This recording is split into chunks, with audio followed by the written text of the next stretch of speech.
Bonjour à tous. Merci beaucoup d'avoir pris un peu de votre temps là entre midi et deux. On va se donner une petite heure. On va essayer de pas dépasser parce que c'est vrai qu'après ça rattaque sur l'après-midi. On vous enverra le replay. L'objectif déjà, c'est de parler de cold email. On va parler de stratégie multicanal de prospection sur la fin de la conférence. Mais déjà, on va s'actionner sur vraiment ce canal-là qui est plutôt intéressant sur le B2B. Voilà, on a eu de très bons résultats avec nos clients et même sur nous-mêmes. Je te laisse ajouter en même temps, accepter Lucas. Je suis en partage d'écran moi, donc c'est un peu difficile de faire les deux en même temps. Si tu peux accepter les gens aussi, peut-être. Ouais, parfait. Très simple, on va orienter du coup la séance sur cinq pôles. Tout ce qui est prérequis. Les bonnes stratégies de prospection cold email. Donc là, on va passer rapidement dessus parce que c'est les bases, mais du coup l'idée c'est de montrer du concret directement. Le process pour trouver et collecter des coordonnées de prospects très qualifiés, donc avec tout ce qui est RGPD, etc. On va vous montrer les outils qu'on utilise, comment les utiliser au mieux ensemble finalement. Ensuite, les bonnes pratiques pour élaborer des scénarios semi-automatisés et personnalisés parce que maintenant, en 2023, même l'année dernière, ça a évolué. Maintenant, les méthodes de bourrin ne fonctionnent plus. Et nous, c'est pas ce qu'on aime faire. Donc, on va vous montrer des approches automatisées, mais à la fois personnalisées et sans bourriner finalement. Aussi l'importance du suivi, l'analyse des KPI pour optimiser ses campagnes. Parce que typiquement, avec de la data, on va pouvoir savoir où est-ce que ça cloche et on va pouvoir améliorer en fait tous nos scénarios, même le copywriting, le ciblage, l'ICP, etc. Donc voilà. Et ensuite, on va vous montrer après tout ce qui est, on va parler de création de contenu LinkedIn qui est intéressant. Donc l'inbound s'actionne plutôt bien avec l'outbound. Faut pas être dépendant d'un seul canal. Ensuite, on va parler aussi de stratégie de multicanal finalement, en couplant du phoning et de la prospection LinkedIn en plus. Donc voilà, une petite partie là-dessus. Et voilà, donc en termes de durée, on va se donner 1 heure, donc 40 minutes grosso modo. Ensuite 20 à 30 minutes de questions-réponses. Et ensuite ressources offertes. Donc on va vous montrer, on a créé en fait un Notion, une base de données avec pas mal de ressources gratuites. Donc voilà, on vous donne ça à disposition. Il y a aucun souci, ça sera mis à jour toutes les semaines. Donc voilà. C'est ça. Rapidement du coup, pour qui est fait cette conférence, donc principalement pour des entreprises B2B, vous l'aurez compris. Principalement des SaaS, des startups, scale-up et agences digitales. Ce type de process s'adapte mieux, on va dire, à ce type de business.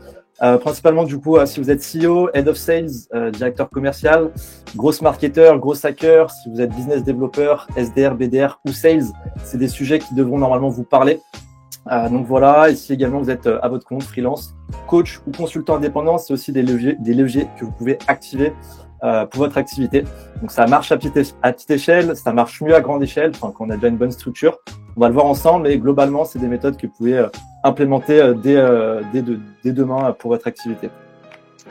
Donc voilà, c'est dans le cas où vous avez l'impression de perdre du temps à prospecter avec des méthodes qui vous semblent un peu manuelles, obsolètes, qui vous prennent du temps, qui sont pas super efficaces. Et si vous avez aussi le sentiment de ne pas avoir assez de rendez-vous prospects pour aller décupler vos objectifs commerciaux, pour aller chercher plus de croissance, et que justement vous souhaitez implémenter un process de prospection qui va être pérenne, prédictible, stable et scalable pour aller chercher justement du volume en termes de rendez-vous. C'est aussi si dans le cas si vous souhaitez utiliser les dernières méthodes et outils growth pour améliorer justement vos performances commerciales. Donc là, on va le voir ensemble à travers cette conférence. Il y a pas mal d'outils qui peuvent vous faciliter la tâche dans votre prospection et en l'occurrence par email. Et du coup, c'est que vous souhaitez forcément générer plus de rendez-vous qualifiés, donc plus de clients et plus de CA tout naturellement. Donc voilà, rapidement pour se présenter, Antoine, je te laisse prendre la main. Ouais, alors du coup nous sur l'agence Will, donc on est deux, on a aussi une bande de copains dans le growth, donc un petit collectif finalement. Et donc voilà, moi sur ma partie j'ai un peu la casquette de sales aussi. Alors moi j'étais pas destiné à ça avant, j'étais militaire, donc j'ai fait 5 ans. Ensuite j'étais freelance pour des marques e-commerce, média buyer, indépendant, donc c'est ce genre de méthode qui m'a permis d'avoir mes premiers clients. Et ensuite, là, on a bifurqué avec Lucas en s'associant depuis un peu plus d'1 an. sur cette agence. C'est ça. Et on est également intervenant formateur grosse à la Rocket School et cofondateur de l'Afterwork Business. Donc on y reviendra plus tard. Et moi rapidement pour me présenter, du coup c'est Lucas Pasturek, donc comme l'a dit Antoine, cofondateur de Swill. Donc moi un parcours plus classique. Donc j'ai fait donc un bachelor dans le marketing digital et du coup je me suis rapidement orienté vers l'entrepreneuriat. Comme le disait Antoine avant, on était freelance pour des marques e-commerce et on s'est vite rendu compte en fait que les méthodes de prospection en agence étaient pas exploitées à leur maximum, enfin en tout cas qu'il y avait beaucoup de lacunes. C'est pour ça qu'ensuite on s'est associé et qu'on a switché, qu'on a basculé sur ce modèle d'agence pour de la génération de leads, pour implémenter justement des process d'acquisition performants. Donc voilà, une partie qu'on va vous présenter. Rapidement au niveau de Swill aujourd'hui, donc on est spécialisé en acquisition B2B, donc principalement sur de la prospection B2B, mais on fait également donc de l'outbound et de l'inbound, donc en termes de process. Et la finalité c'est la génération de leads, vous l'aurez compris. Aujourd'hui, on a accompagné plus de 80 clients et on a généré plus de 3000 rendez-vous qualifiés pour le compte de nos clients. Donc voilà, on a travaillé avec pas mal d'entreprises, principalement sur des entreprises du web, comme je vous l'ai expliqué au début, principalement des SaaS, des startups et des agences digitales, donc des agences de marketing, des agences de communication, des agences de publicité, voilà, tout ce modèle-là, principalement B2B, accès digital. Voilà, également, du coup, comme je vous le disais, on intervient en grosse marketing, donc dans des écoles en grosse marketing, donc notamment la Rocket School, où on intervient en tant que formateur donc pour des bachelors et des masters. Donc l'idée, c'est de former des futurs bizdev et gros hackers pour intégrer des startups sur la partie justement commerciale. Et donc, on les aide à implémenter des stratégies d'acquisition B2B. Également cofondateur, du coup, comme je vous l'ai expliqué, de l'Afterwork Business. Donc en fait, comme vous le disait Antoine tout à l'heure, avec un petit collectif, on a créé du coup ce type d'event tout simplement pour élargir nos réseaux, rencontrer des gens dans les mêmes thématiques que nous. Du coup, voilà, on a fait ça en collab avec des coworking et puis on a pu réunir du coup 400 participants à l'espace de 5 événements sans budget marketing. Et donc en fait, pourquoi je vous parle de ça? Pourquoi? Tout simplement parce que en fait, que ça soit pour nous en interne, pour nos clients ou pour organiser ce type d'événement, eh bien en fait, on passe tout le temps par les mêmes méthodes, par les mêmes techniques d'acquisition qui vont nous permettre d'aller générer du trafic, de drainer du trafic pour ensuite aller chercher des rendez-vous et convertir des clients, tout simplement. Et du coup, c'est des méthodes qui nécessitent peu de moyens marketing et c'est justement ce qu'on va voir ensemble à travers cette conférence. Donc voilà, si jamais d'ailleurs si vous êtes sur Lyon, Paris ou Bangkok, n'hésitez pas à nous envoyer un message, ce sera avec plaisir aussi pour vous rencontrer. Donc voilà par rapport à ça. Et on va pouvoir du coup attaquer avec l'objet de cette conférence de aujourd'hui, oui, et sur le process qu'on va voir du coup ensemble. Voilà, donc en termes de process, voilà, sur un point de vue macro, déjà, voilà, c'est hyper important. Déjà, on va rentrer plus dans le détail, mais la stratégie s'oriente très simplement en 4 étapes. Les ICP, donc c'est l'idéal customer profile, c'est votre cible. Donc là, on va vraiment plus creuser. Ok, ça suffit plus de dire que j'aide les TPE, PME dans, par exemple, l'habitat. Il faut vraiment beaucoup plus rentrer dans le détail maintenant. Et même, voilà, comme toujours, pour avoir une meilleure approche, pour collecter plus facilement ses coordonnées.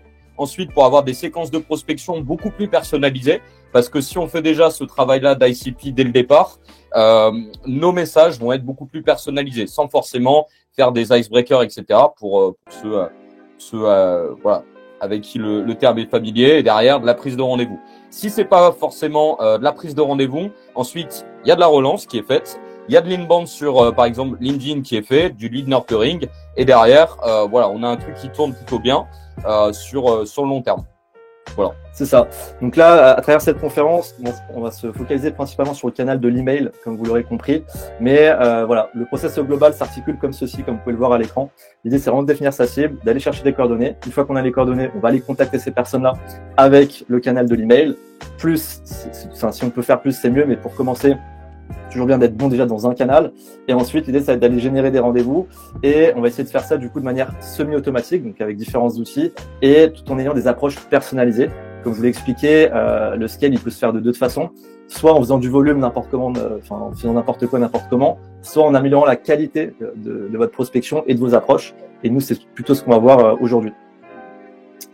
Donc voilà, en termes de résultats, du coup, aujourd'hui, c'est des méthodes qui nous permettent de générer plus de 10 rendez-vous ultra qualifiés chaque semaine en moyenne, que ce soit pour nous, nos clients, sur tous les clients qu'on accompagne. Donc c'est quand même un flux assez intéressant. Et donc comme je vous l'ai expliqué, aujourd'hui ce qu'on va vous montrer, ce qu'on va vous présenter, c'est surtout d'axer tout ce qu'on va vous présenter sur l'axe qualité, qui est selon nous plus important que faire de la masse, faire du volume. Là, l'idée, ça va vraiment être de privilégier la qualité.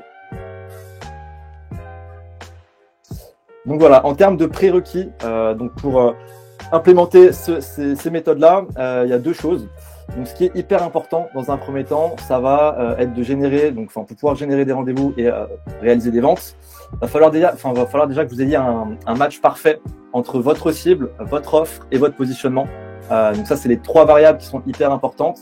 Et si vous avez justement le combo gagnant entre ces trois variables, c'est entre guillemets le jackpot, puisque votre discours résonnera beaucoup plus naturellement avec votre audience, et donc forcément, ce sera beaucoup plus facile de capter l'attention et de susciter l'intérêt, donc pour ensuite proposer vos services. Donc voilà, c'est assez basique, mais c'est quand même important de se le rappeler. Vous avez beau avoir les meilleurs outils du monde, si derrière vous cherchez la mauvaise cible, ou si vous proposez la mauvaise offre à la mauvaise audience, vous avez un mauvais positionnement, et forcément une des fondations s'écroule, et donc forcément derrière ça va être plus compliqué pour aller chercher du rendez-vous.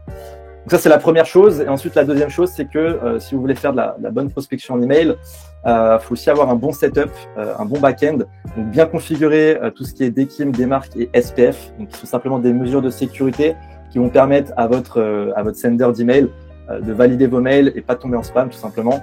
Donc voilà, et c'est hyper aussi important d'avoir un warm-up, donc un logiciel robot qui va envoyer des mails automatiquement à votre place pour avoir vraiment un flux constant et régulier d'envoi d'emails de façon à ce que Google ne trouve pas des activités anormales et du coup bloque votre compte. Donc voilà, vu qu'on va faire quand même un peu de volume, c'est important d'avoir un bon setup pour avoir une bonne délivrabilité et pas tomber en spam. Pour ça, pour le warm-up, voilà, si vous connaissez des outils comme Instantly, Lemlist, laissez tourner votre warm-up une bonne semaine, et là vous pouvez commencer tranquillement à envoyer vos séquences. Ensuite, petit conseil aussi, réactivez les warm-up le week-end. Ça permet après de renvoyer votre prospection la semaine. Voilà, comme ça il y a vraiment un flux. Le warm-up, c'est très simple. En fait, c'est le bot de votre messagerie, donc Lemlist, l'outil de prospection pour automatiser cette partie-là, ou Instantly, etc. Va en fait envoyer des emails, va répondre à d'autres emails à votre place pour que par exemple Gmail ne s'aperçoive pas finalement que c'est entre guillemets de l'automatisation. Voilà, très simple, c'est pour éviter de tomber en spam. Voilà, donc je te laisse sur ta lancée. Ouais. Donc très simple maintenant. Ok, là vous avez défini du coup le positionnement, etc. Là, ok, c'est carré. Le warm-up donc sur Lemlist ou sur Instantly est préchauffé sur une semaine. Maintenant, on va se dire, en fait, nous ce qu'on fait sur une roadmap, une mission, pendant que le warm-up tourne, on va commencer à se dire, ok, là au lieu de se tourner les pouces, on va commencer à trouver et collecter des coordonnées. Ok, donc là c'est cette partie-là. Très simple, on va partir du ciblage. Donc, un bon ciblage, c'est déjà identifier sa cible, la détailler, et en fait, vous pouvez avoir finalement plusieurs cibles. Ok. Donc, voilà. Donc, en termes de cible, focalisez-vous sur une cible à la fois. Nous, ce qu'on conseille, c'est une séquence mail pour chaque cible. D'accord. Si par exemple vous vous adressez à des boîtes par exemple finalement dans l'immobilier VFA par exemple, vous allez faire des séquences qui va parler à ce positionnement-là, d'accord. Ensuite vous allez avoir d'autres scénarios pour d'autres targets finalement, ok. Donc pour avoir le meilleur discours commercial. Pourquoi? Parce qu'après ça va améliorer votre personnalisation dans vos messages, etc. Vous allez segmenter, décomposer vos cibles en secteurs d'activité, donc c'est ce qu'on appelle des niches, puis en sous-catégories, sous-niches. Donc là, j'ai parlé de l'immobilier. Ensuite, la VFA, c'est une sous-niche, par exemple. Pour tester différentes approches, différentes verticales. Et donc, l'objectif, c'est d'avoir la cible la plus précise possible avec le message, finalement, qui est adapté à cette partie-là. D'accord ? Donc, en termes d'ICP, donc nous, on aime bien vraiment segmenter cette partie-là. Donc, c'est important de prendre le temps de poser les bases. Donc, on va définir déjà une segmentation, un secteur d'activité, taille d'entreprise, effectif de la boîte, Ensuite, type donc B2B, B2C. Nous là, on va parler de B2B. Ensuite, on va localiser les entreprises, donc peut-être en France sur un point de vue macro, mais après le marché francophone aussi va jusqu'en Suisse, Luxembourg, Belgique, même sur Montréal. À vous d'adapter par rapport au marché et même par région aussi. Ensuite, le CA, c'est intéressant, ça vous permet aussi de contacter des entreprises qui ont le pouvoir d'achat pour travailler avec vous. La date de création, pareil, ça vous donne une idée de la maturité de l'entreprise. L'ancienneté, et vous pouvez en fait déduire plein de conclusions à ça. Une entreprise qui vient de se lancer finalement n'a pas forcément peut-être le budget, n'a pas forcément un process d'acquisition en place, n'a pas forcément une équipe de vente en place. Pareil pour une entreprise avec une taille, je dirais, de plus de 50 personnes, avec une équipe sales bien en place. Là, peut-être que c'est pas les mêmes problématiques, c'est plus des problématiques d'organisation, mais il y a déjà des choses en place. Pareil, poste à cibler, donc le pôle RH, le pôle décisionnaire, vous vous adressez plus au CMO, CTO, etc. Le CEO aussi, les DIRCO, etc. Valeur ajoutée, point de différenciation, les présences en ligne aussi, c'est intéressant parce que du coup, peut-être que une marque e-commerce, par exemple, qui a moins de 10 000 abonnés, là, il y a peut-être un coup à jouer pour ceux qui sont un peu dans le social media. Il y a peut-être des prestations de consulting, de conseils, de coaching à apporter et d'autres critères de sélection. Donc, c'est-à-dire que là, on est vraiment sur un ICP, on va dire, de base. Mais ensuite, on va en parler. Il y a aussi des triggers à définir. Donc, par exemple, on a défini, par exemple, startup, mais voilà, l'écosystème startup, ça peut être aussi l'écosystème startup post-série A, post-levée de fonds. Par exemple, on peut cibler des entreprises dans l'immobilier qui ont une augmentation de 10% sur le recrutement, pareil. Et du coup, par rapport à ça, en fait, on va créer des déductions, d'accord? Par exemple, une entreprise qui vient de faire une levée de fonds, ça veut dire que là, ça va être le rush pour eux, d'accord? Ça veut dire que les investisseurs, du coup, derrière, veulent un retour sur investissement rapide, en tout cas, ou voilà, plus ou moins réel. Et derrière, en fait, l'idée, c'est de déduire des déductions de ça. On peut leur proposer des phases d'externalisation, de marketing, de prospection, etc. pour leur donner un coup de main, pour appuyer leurs équipes sales, etc. Donc voilà, c'est définir le persona par rapport à ces critères-là et le B par rapport à leur situation actuelle.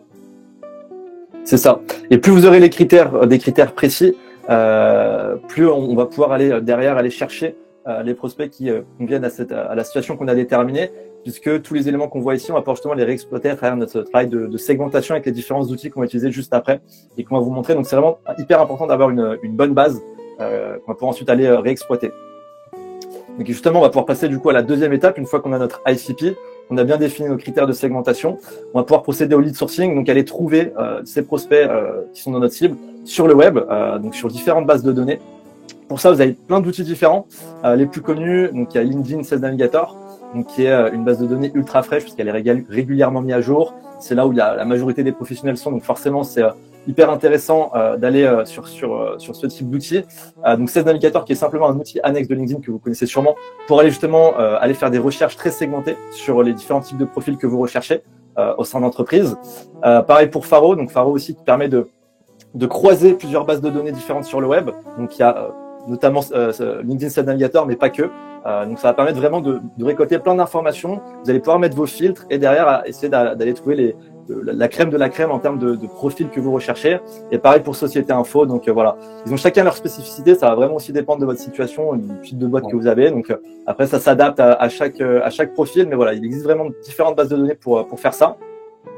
Donc pour ajouter. Ouais, juste pour compléter, Lucas, ce qui est bien en fait avec ces trois outils-là, c'est que on va pouvoir cibler les critères qu'on a mis juste avant. Donc Lucas va rajouter ça juste après, mais Faro par exemple, vous pouvez cibler des entreprises en levée de fonds, en post-levée de fonds. Vous pouvez sélectionner un critère augmentation du CA, augmentation des équipes en interne. Si c'est des boîtes qui recrutent sur Indeed, welcome to the jungle. Ça veut dire qu'il y a quelque chose à faire. Il va vous lister les annonces de recrutement qui sont en ligne. Donc pareil, c'est à vous d'aller voir et derrière vous allez avoir des super approches. Société Info, pareil, c'est intéressant pour des boîtes plus petites, type qu'on va pas forcément trouver sur SalesNav, type dans l'habitat, type dans l'industrie, etc. Donc voilà. C'est ça. Et puis après, comme vous voyez à l'écran, on a des critères, des filtres un peu plus basiques sur la zone géographique, le secteur d'activité, l'effectif de l'entreprise et le niveau hiérarchique, hein, donc qui sont un peu les filtres basiques qu'on a sur Sales Navigator. Mais après, vous pouvez aller beaucoup plus loin dans le travail de segmentation, notamment avec par exemple des recherches booléennes, donc qui sont des associations de mots-clés propres à une niche d'activité, ce qui va vraiment permettre de faire ressortir les profils qui sont référencés et positionnés sur certains types de mots-clés sur la plateforme. Donc voilà, après, il y a des choses un peu plus poussées, mais voilà, différentes méthodes pour vraiment aller trouver les profils qui correspondent à votre cible. Comme on peut le voir à l'écran, là, typiquement, on a que des fondateurs, CEO, cofondateurs avec plus de 1000 résultats de recherche. Après, forcément, il y a toujours un travail de segmentation à faire. Et pour l'exemple, on va rester assez basique. Et une fois qu'on a fait ça, du coup, on a la partie scrapping juste après.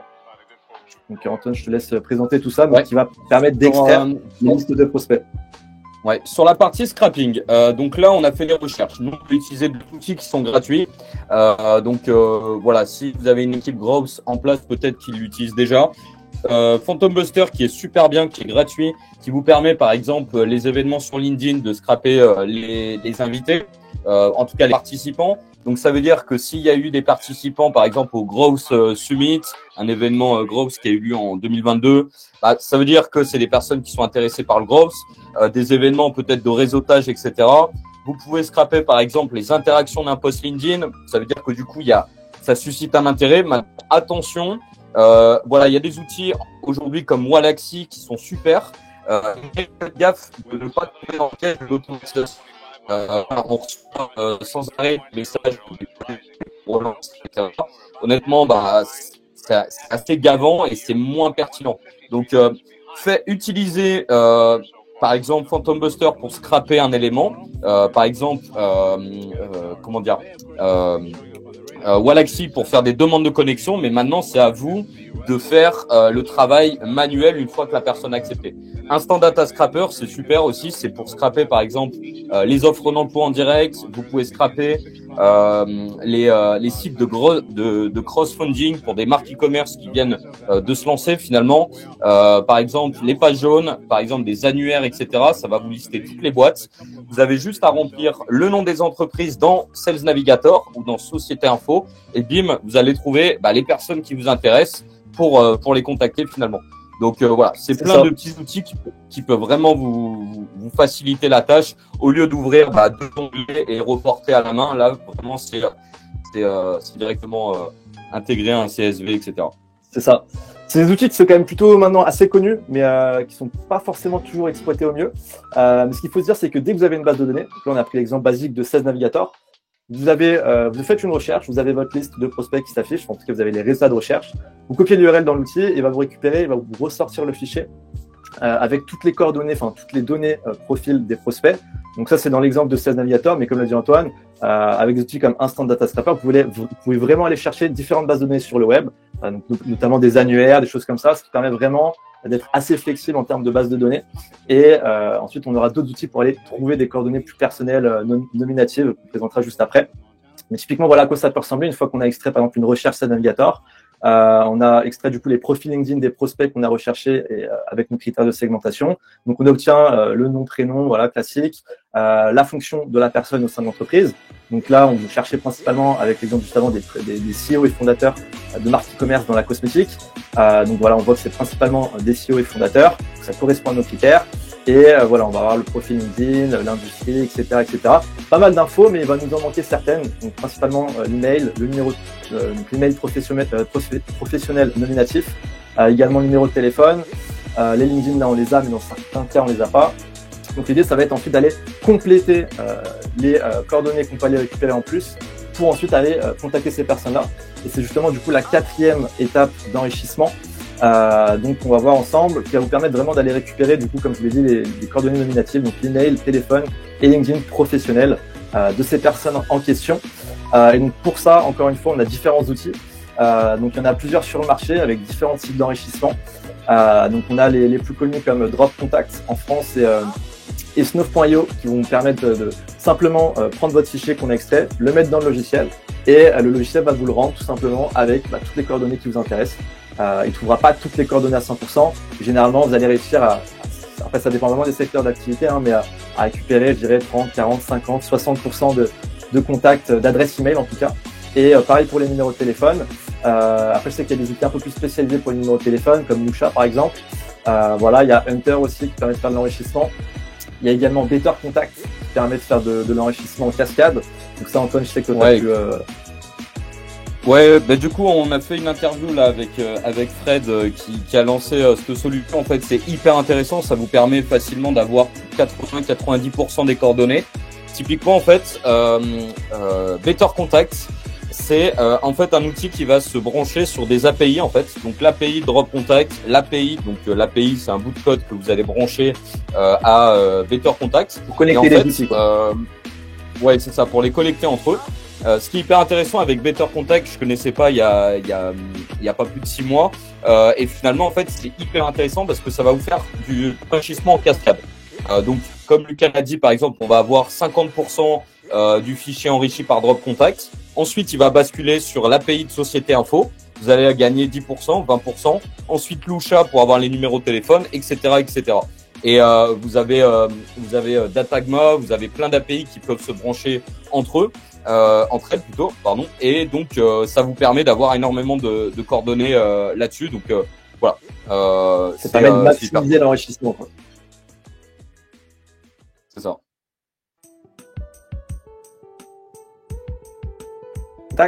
Pareil pour rester assez basique. Et du coup, comme vous pouvez le voir, là, on va récupérer du coup en plus. Donc, une fois qu'on aura mis notre fichier initial, qu'on a scrappé juste avant, là, on va le récupérer du coup avec simplement du coup le nominatif professionnel, la qualification des adresses email. Pareil, est-ce que c'est des emails qui sont vraiment fiables à 100% ou est-ce que c'est des adresses email semi-fiables? Parce que du coup, c'est une intelligence artificielle qui va faire ce travail-là en fonction du nom de domaine, l'URL du site web. Les personnes au sein des boîtes, voilà, il va faire un calcul pour aller trouver ces adresses email là.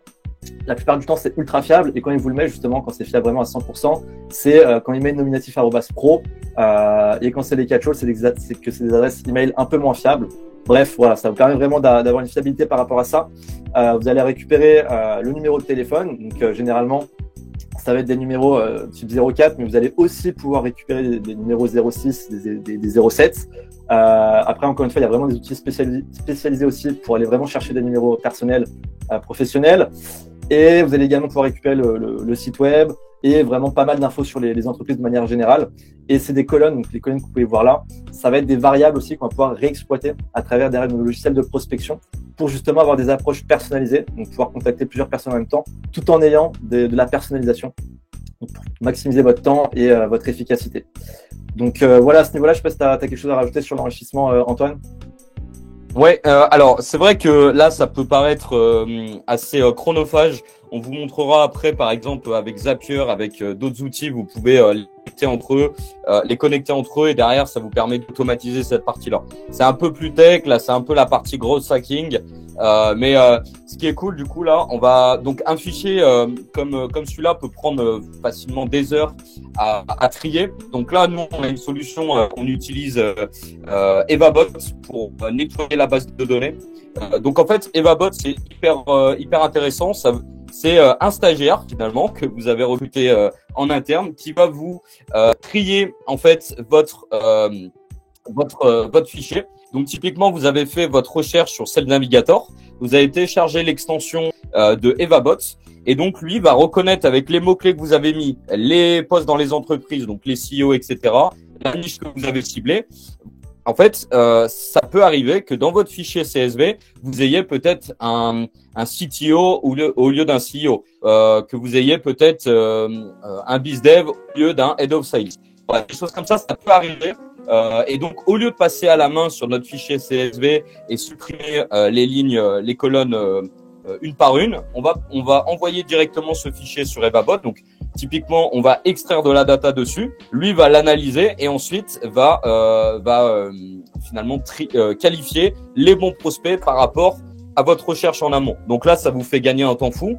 Ça vous évite de contacter les mauvaises personnes et derrière, vous augmentez naturellement votre taux de conversion entre guillemets, votre taux de réponse dans un premier temps, votre taux de rendez-vous si l'approche est pertinente et après, potentiellement le taux de closing si l'offre correspond à votre cible. C'est ça, parce que faut savoir que quand on fait un travail de segmentation sur les différentes bases de données, tout ça, généralement c'est très qualitatif. Si on a les bonnes méthodes, si on a les bonnes recherches, comme je le disais avec les recherches booléennes, des choses comme ça, ce sera jamais forcément fiable à 100%. Il y aura toujours quelques petits déchets. Donc si on n'a pas énormément, c'est pas très grave. Mais l'idée c'est vraiment d'avoir un fichier très qualifié, très qualitatif. Et donc ce genre d'outil va vraiment permettre d'aller pousser ce tri-là et d'avoir vraiment des fichiers propres. Donc voilà pour ça. Et donc voilà, là on vous a présenté vraiment les différentes étapes pour que vous puissiez comprendre déjà la première partie qu'il y a à faire en amont, avant même d'aller contacter des prospects, pour faciliter, on va dire, cette recherche de prospects qui peuvent correspondre à des potentiels clients. Et donc une fois qu'on a réussi à se constituer des listes, qu'on a récupéré les coordonnées, tout ça, on va pouvoir passer à la deuxième partie, donc qui va être l'élaboration des séquences de prospection par email. Donc on va se concentrer vraiment sur les emails à travers cette conférence. Juste avant ça, donc là je vois qu'il nous reste une dizaine de minutes. Je vais juste m'assurer que tout le monde nous entend bien, qu'il n'y a pas de soucis techniques, qu'il n'y a pas de bugs. Donc je vais réactiver le chat, juste pour voilà être sûr qu'on n'a pas perdu des gens, tout simplement. Donc voilà, le chat est activé. N'hésitez pas à nous dire si vous nous entendez bien, si vous nous voyez bien, s'il n'y a pas de bug. Super. Ok, impeccable. On va pouvoir enchaîner dans ce cas et comme je vous le disais aussi tout à l'heure, comme on vous le disait au début, on aura une session de questions-réponses à la fin. Si jamais vous avez la moindre question ou quoi que ce soit, comme ça on pourra échanger ensemble et approfondir certains sujets si vous le souhaitez. Voilà, et si, voilà. Et si vous voulez plus d'éléments, si vous avez des questions plus en one-one avec nous, qu'on analyse peut-être vos outils, etc., n'hésitez pas, on peut vous envoyer du coup nos agendas en ligne, par email, on peut vous l'ajouter juste après, il n'y a pas de problème. Donc notre calendrier, on mettra un lien dans les commentaires si besoin. Voilà, il y a pas de souci, ouais. Ok, on va pouvoir du coup attaquer la deuxième partie sur les séquences par email. Donc la prospection par email, donc l'email ça existe depuis des années, tout le monde le sait, mais les approches ont changé. Il y a différentes manières d'aborder le sujet, surtout du coup comme je vous l'ai expliqué, comme on vous l'a expliqué, avec cette dimension vraiment de growth, d'automatisation, de personnalisation, des outils qui permettent vraiment de faire des choses sympas. Mais du coup, avant même de rentrer vraiment sur le concret, rappelons quand même que le but d'un email, c'est d'engager la conversation avec un prospect qui ne vous connaît pas et donc d'instaurer un premier point de contact et de créer une relation. L'objectif d'un code email, ça va pas être directement de vendre votre service, de parler de vous, de dire ok, salut, c'est moi, je fais ci, je fais ça. Non, l'idée c'est vraiment déjà de briser la glace pour ensuite aller proposer un rendez-vous. La vente que vous devez faire à travers un email, c'est juste générer un rendez-vous. Comme ça, on est bien au clair sur ça. Et pour ça, il va falloir vraiment réussir à capter l'attention de la personne que vous allez contacter, tout simplement. Et pour ça, c'est très simple. Il suffit d'avoir des accroches et jouer sur des éléments de personnalisation, tout simplement pour se différencier de ce qu'on a l'habitude de voir. Personne aime se faire prospecter. Les gens aiment pas qu'on leur vende, mais ils aiment bien acheter. Donc c'est ça en fait un peu pour résumer la chose. Et donc l'idée c'est d'avoir des approches assez subtiles, pas trop incisives, pas trop commerciales, et de tout simplement essayer de créer une relation, tout simplement. Voilà quelques chiffres sur le code email. Donc en termes de data, on considère un bon taux d'ouverture au-dessus de 60%, donc c'est bien à partir de 60%. Et vous pouvez considérer un très bon taux d'ouverture au-dessus des 70-80%. Par contre, si vous êtes en dessous des 30%, c'est qu'il y a un problème. Donc on va le voir ensemble au niveau de l'objet, au niveau de l'accroche, soit au niveau de votre cible. Ça peut être aussi au niveau de votre délivrabilité. Donc voilà, plusieurs variables à prendre en compte. On va le voir ensemble. Et au niveau des taux de réponse, pareil, ça va dépendre de plusieurs variables, mais on peut considérer du coup un beau taux de réponse au-dessus des 10% et un très bon taux de réponse au-dessus des 15%, je dirais même 20%, donc qui sont des datas qu'on arrive à avoir. Et si par exemple vous êtes en dessous des 5%, pareil, c'est peut-être qu'il y a un problème au niveau de votre proposition de valeur, au niveau de votre cible, au niveau de votre offre, au niveau de votre appel à l'action. Donc voilà, différentes variables qu'on va voir ensemble juste après ça. Et du coup, on va pouvoir attaquer avec la première étape. Antoine, je te laisse enchaîner. Donc les frameworks, qu'est-ce que c'est en fait? C'est une méthode pour structurer facilement son copywriting. Donc ça marche pour des posts LinkedIn, ça marche pour des newsletters et ça marche aussi pour le cold email. Donc très simple. En fait, c'est comme en vente, votre prospect a une situation actuelle. Donc ses problèmes, besoins, douleurs, doutes, incertitudes, etc. Donc ça, c'est important de les avoir définis quand on fait l'étude du persona en amont. D'accord? Se poser la question, se dire, ok, Pourquoi ma cible aurait besoin de ma solution? Comment je peux changer la vie finalement ou changer la situation actuelle de mon persona? Ensuite, situation désirée. Donc, dès qu'on a défini ça, donc en fait, c'est problème, conséquence, solution, bénéfice de cette solution. Donc, ça, c'est une équation finalement. Donc, problème, conséquence à cette problématique, solution, bénéfice. Donc, solution, voilà, c'est peut-être votre solution à vous. Et le bénéfice, qu'est-ce que ça peut changer dans la tête et dans le business finalement de votre cible? C'est ça. Et donc, ça, c'est des éléments sur lesquels on va s'appuyer pour ensuite élaborer le copywriting dans les séquences de prospection. C'est pour ça que c'est vraiment important de connaître les problèmes, les douleurs de votre cible pour ensuite aller axer votre copywriting vers leurs objectifs, les désirs, les motivations, tout ça. Et derrière, il y aura une structuration que Antoine, du coup, va vous détailler. Ouais, très simple. Donc nous, ce qu'on aime bien faire, c'est voilà, structurer chaque élément. Pourquoi? Parce que l'objet, la phrase d'intro, ça va augmenter votre taux d'ouverture et ça va donner envie de lire la suite. Ok? Donc l'objet doit donner envie de cliquer. La phrase d'intro doit donner envie de lire la ligne qui est en dessous, etc. L'arme secrète, là, généralement, c'est un peu le trigger, c'est un peu l'icebreaker, c'est un peu parler du contexte, pourquoi je vous contacte. Ok? Pourquoi moi, pourquoi maintenant? Ensuite, proposition de valeur, c'est problème, c'est par exemple concrètement, je peux vous aider à faire ça. D'accord? On va vous donner des exemples après. Appel à l'action, très simple. Si c'est est-ce que vous êtes la bonne personne vers qui m'orienter? Est-ce que vous avez une recommandation à me faire? Est-ce que vous êtes la bonne personne pour discuter de tel sujet? Est-ce que ce que je viens de vous partager a du sens pour vous? Est-ce que ça vous dirait de participer à notre conférence en ligne, etc. D'accord? Crédibilité, confiance, vous pouvez le mettre un peu avant aussi. Là, c'est plus pour dire rapidement des cas clients avec qui vous travaillez. N'hésitez pas à orienter la preuve sociale vers votre cible. D'accord? Donc, vous travaillez peut-être avec des boîtes, des FT 120. N'hésitez pas à mentionner quelques noms. D'accord? 2, 3 noms. Voilà, ça. En fait, c'est comme dans le livre c'est comme dans le livre Influence et manipulation de marketing. C'est de la preuve sociale. D'accord? Et donc, ça fait gage d'autorité par rapport à votre positionnement. Tout simplement. L'EPS, c'est important parce que si, voilà, c'est optionnel, mais l'œil humain, en fait, finalement, s'oriente sur le début et sur la fin. Donc, le petit PS, ça peut être une ressource offerte, ça peut être un petit élément intéressant. Nous, on utilise 2 frameworks très simples, AIDA et le PASS. C'est typiquement la même chose, mais ça, c'est vraiment les bases. C'est attirer l'attention dès le début, d'accord? C'est le contexte, généralement. Susciter l'intérêt, c'est mettre le doigt sur une problématique. Et ensuite lui dire voilà, j'ai peut-être une solution intéressante pour vous, provoquer le désir, lui dire le bénéfice de cette solution, d'accord? Et l'appel à l'action, donc une question ouverte. Donc l'appel à l'action est orienté pour avoir une réponse. L'appel à l'action, c'est de rediriger peut-être vers votre site, vers une plateforme gratuite, peut-être vers votre Calendly, peut-être vers un rendez-vous, peut-être une recommandation d'une personne. Le PASS, c'est exactement pareil. C'est problème, agiter le problème et la solution. Donc problème, conséquence, solution. Et solution, c'est là où vous devez mettre votre proposition de valeur. Ne commencez jamais votre email de prospection en parlant de vous. D'accord? Ça, c'est beaucoup font cette erreur, c'est d'être beaucoup trop égocentrique. D'accord? C'est de la prospection à froid. C'est comme dans le cold calling. On n'est pas là pour dire OK, je suis telle entreprise de telle entreprise, je suis Orange, je suis SFR, etc. Voilà, non.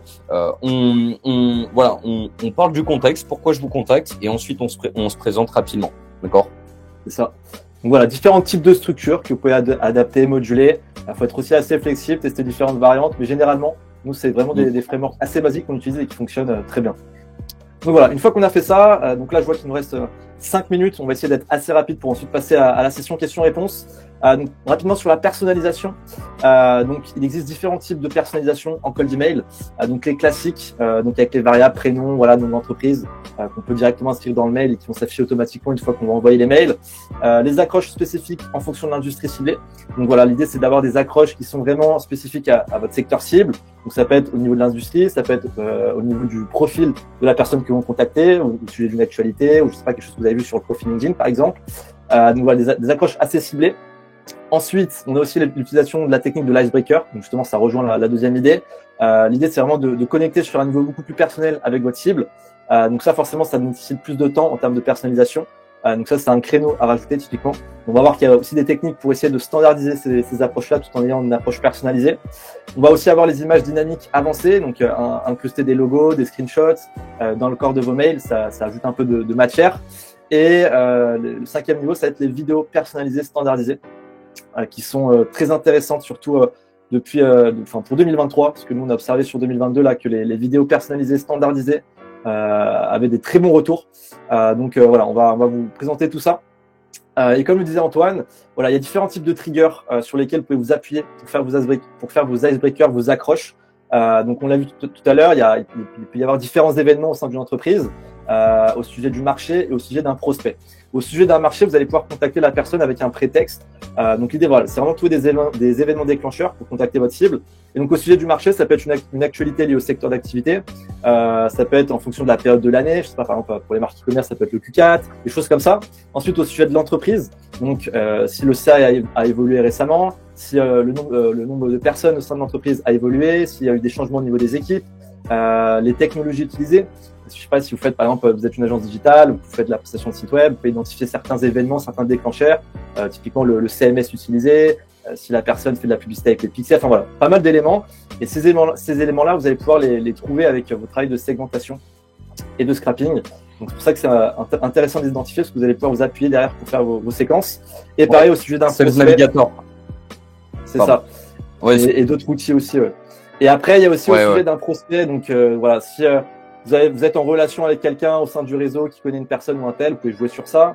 Ça peut être aussi, comme je l'ai dit, un icebreaker par rapport à une actualité que vous avez identifiée sur le profil du prospect. Donc voilà, après ça dépend vraiment de votre temps aussi. Mais l'idée, voilà, c'est d'avoir un déclencheur sur lequel vous allez pouvoir avoir un prétexte.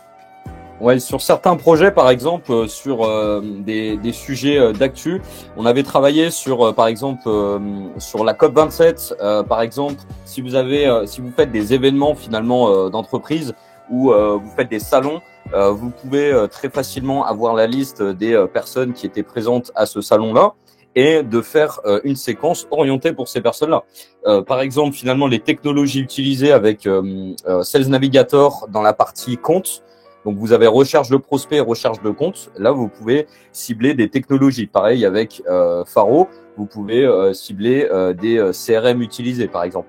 Vous pouvez cibler, par exemple, des CMS, par exemple, e-commerce qui n'a pas le petit pixel Facebook, peut-être qu'ils ne font pas de publicité, ça peut être un trigger, ça peut être des choses comme ça. Et du coup, en fait, les triggers, ce qui est cool, c'est que ça vous permet de perdre un peu moins de temps, d'accord, de passer moins de temps, je veux dire, et de mettre plusieurs prospects dans cette partie-là. Parce que, en fait, votre message va s'adresser à eux, finalement, et ça va être beaucoup plus personnalisé. Par exemple, des captures d'écran, ça marche très bien. Ensuite, par exemple, on a des vidéos standardisées. Du coup, je vous ai mis les outils juste en dessous. Vous pouvez utiliser par exemple Widevo, Unicity qui est fait par Kevin Dufresne, qui est fait Widevo qui est fait par Omar, un copain. Donc en fait finalement c'est le fond d'écran du site web par exemple de votre cible et avec votre tête finalement. Et là vous allez enchaîner votre discours. Bonjour, j'espère que vous allez bien. Voilà, je me suis rapidement tourné vers votre fiche entreprise sur LinkedIn. J'ai vu que vous aviez une équipe sales et j'ai vu que vous aviez un pôle RH, etc., etc. Donc en fait c'est personnalisé, mais du coup votre discours reste le même. Et en fait, c'est vrai que passer 15 ans à faire des vidéos sur Loom, pour ceux qui connaissent, et derrière de dire bonjour Eric, bonjour Intel dans sa vidéo, ça fait pas grand-chose en termes de différence. Par contre, vous pouvez optimiser votre temps en faisant quasiment la même chose, mais juste sans dire bonjour Intel. Ou par exemple, les vidéos personnalisées, si c'est toujours les mêmes, vous mettez par exemple que des pierres, ça c'est un petit hack, que des pierres dans cette séquence, ou que des Lucas, ou que des Florian par exemple. Et vous dites bonjour, j'espère que vous allez bien. J'ai ta tête Florian juste devant moi. Du coup, c'est pour ça que je pensais à toi. Et par exemple, voilà, ça fait un côté personnalisé. Vous adressez que au même prénom, par exemple, et dans la même niche, et derrière avec les mêmes problématiques. Et derrière, bah voilà, c'est plus intéressant. Et vous gagnez du temps sur ça. Et comme vous pouvez le voir à l'écran, du coup, voilà, vous pouvez intégrer des images, directement des liens que vous avez intégrés à votre fichier CSV ou des données que vous avez pu enrichir, parce que typiquement, vous pouvez récupérer les adresses URL LinkedIn, les adresses URL de site web, Donc, voilà, des éléments, des screens, enfin voilà, tout et n'importe quoi. Comme l'a dit Antoine également, parce que pareil, sur une séquence, on va le voir aussi juste après, il y a différentes étapes, différentes étapes dans le scénario. Et l'idée, c'est d'avoir des relances pertinentes, donc d'apporter de la valeur, de partager du contenu, de se présenter, qui on est, qu'est-ce qu'on fait. Donc typiquement, une relance, ça peut être une étude de cas, tout simplement. La personne, elle a pas eu le temps de nous répondre. Et ben on lui fait une petite vidéo, on lui explique voilà un process qu'elle peut implémenter. Donc là, c'est l'exemple qu'on a pu faire par exemple pour nous en interne, mais qu'on fait aussi pour nos clients. Et typiquement, voilà, on peut aussi intégrer donc avec certains logiciels vraiment des variables de personnalisation au sein de l'image. Donc là, typiquement, la personne, elle reçoit le screen avec voilà 10 rendez-vous prospects chaque semaine pour compagnie name. Donc là, il y a le nom de sa compagnie qui s'affiche, il y a mon logo, leur logo. Et la personne se dit, OK, cette vidéo, elle est vraiment faite pour moi et c'est une vidéo qui est dédiée pour moi. Alors que c'est pas forcément le cas. C'est que la vidéo, elle est dédiée à un secteur d'activité. Donc, typiquement, je sais pas, par exemple, on s'adresse à des SaaS B2B. Eh bien, on va envoyer cette vidéo-là avec ce screen-là. Mais derrière, ça va être une vidéo standardisée où on va simplement présenter une solution, une stratégie qui s'adapte à un secteur d'activité. Et pour autant, la personne, elle va se sentir concernée. Et donc, là, on a vraiment une approche personnalisée avec un screen qui incite au taux de clic et derrière, une vidéo qui apporte de la valeur et qui incite à une prise de rendez-vous. Ça, c'est un exemple. Pour ajouter, Lucas, ouais, pardon. Pour ajouter, si tu peux juste montrer. Ouais, juste pour ajouter, si tu peux juste revenir juste avant. Typiquement, en fait, cette méthode-là, nous, notre objectif, c'était de générer du clic sur la vidéo. Et donc, en fait, derrière notre vidéo, vous pouvez très bien faire une landing page que pour des entreprises dans telle verticale, avec le copywriting adapté à la cible immobilier VFA, par exemple, ou la cible scale-up, ou etc. D'accord. Et donc une landing page avec une proposition de valeur, une vidéo de valeur, et ensuite calendrier en dessous. Donc la personne tombe sur votre mail, donc step 1, clique sur la vidéo, tombe sur une landing page avec la vidéo de valeur et derrière vous avez un agenda, etc. Et en fait c'est un peu un funnel de vente finalement où vous détachez plus de la vente, vous créez un vrai parcours et vous analysez le taux de clic, vous pouvez créer des séquences post-clic, etc., etc. C'est ça. Et pareil, dernier exemple, parce qu'après il y a vraiment mille exemples différents. Par exemple, en relance ou même en premier step, ça peut être, comme on le voit, la première étape, c'est on a un contexte. Voilà, je te mets sur le profil LinkedIn. Donc ça, c'est assez basique. Mais voilà, j'ai vu que tu avais aussi une agence digitale à Lyon. Donc ça, c'est dans nos critères de segmentation sur notre base de données. On cite la compagnie. Voilà, on dit ce qu'on fait, que ça peut être intéressant d'échanger.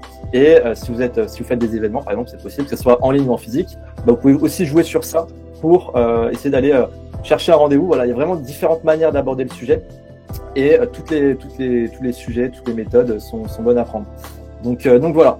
Ensuite, on va passer du coup à la troisième partie, donc sur l'automatisation. Donc là, ça va être beaucoup plus rapide. Donc comme vous l'aurez compris, c'est bien d'avoir des approches personnalisées, mais c'est aussi bien de pouvoir avoir des approches automatisées. Attention avec l'automatisation, l'idée c'est pas de spammer les gens, c'est d'avoir des approches pertinentes, cohérentes et d'avoir de la semi-automatisation. On va automatiser les relances. Et comme je vous l'ai dit, l'idée, c'est d'avoir des relances qui sont pertinentes avec, pour chaque mail, un objectif précis. Le premier mail, ça peut être simplement une prise de contact. Le deuxième mail, ça peut être simplement, comme je vous l'ai montré par exemple, une vidéo, une étude de cas ou une vidéo tout simplement où on se présente. Voilà, on dit qui on est, ce qu'on fait, en ayant un peu ce framework AIDA. Voilà, on essaie d'avoir une structure logique. Un troisième mail, ça peut être une prise de rendez-vous. On propose une démo, une prise de rendez-vous, un audit, n'importe quoi. Un quatrième mail, là, ça peut être une simple relance. Voilà. Enfin voilà, il y a vraiment différents scénarios possibles. Et comme je vous l'ai dit, pour les relances, soit une vidéo de présentation, soit une étude de cas. Vous pouvez aussi tout simplement partager une relance. Voilà, j'ai vu que vous êtes sur tel secteur d'activité. Moi, je suis spécialisé dans ça. Parce que ce que je fais, ça peut potentiellement vous intéresser. J'aimerais vous partager ça.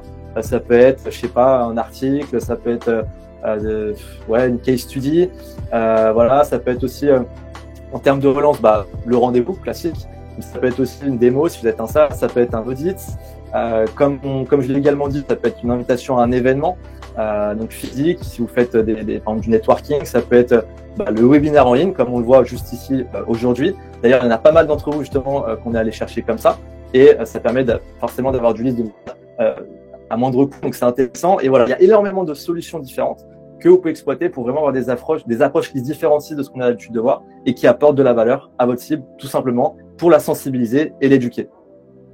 Voilà pour ça. Et donc, sur les différents outils existants, on va avoir plein d'outils sur le marché qui vont permettre vraiment d'avoir des approches à la fois personnalisées et semi-automatisées pour gagner du temps, être efficace et envoyer à la fois du volume tout en ayant justement des approches personnalisées avec ce qu'on a pu voir, avec les variables, les images, les vidéos, les choses comme ça, que vous pouvez configurer. Et une fois que c'est fait, après, ça part tout seul. Donc voilà, c'est quand même, ça commence à être assez connu, mais voilà, c'est encore sous-exploité à notre sens par rapport à ce qu'on voit sur le marché. Donc voilà, il y a du Lemlist, de la grosse machine, Wallaxy, Emelia, Woodpecker, Instantly, qui pareil, ont chacun leur spécificité. Mais voilà, je vous invite à aller voir et on vous mettra la boîte à outils en lien juste après là pour que vous puissiez aller voir un peu les différents outils. Voilà pour ça. Et du coup, on a la troisième partie qui est la dernière partie. Antoine, je te laisse finir sur ça, sur le suivi, l'analyse et l'optimisation. Alors, très important parce que beaucoup de personnes négligent cette partie-là, parce que c'est vrai que c'est un peu la partie entre guillemets chiante. On a envie d'avoir des fichiers, on est content quand on a les coordonnées, shoot de dopamine, on envoie les séquences, ensuite on a ou on n'a pas de rendez-vous, mais après on repasse, on repart à zéro. Sauf que du coup, c'est hyper important de tester, d'accord? C'est du growth, donc c'est une boucle de réitération.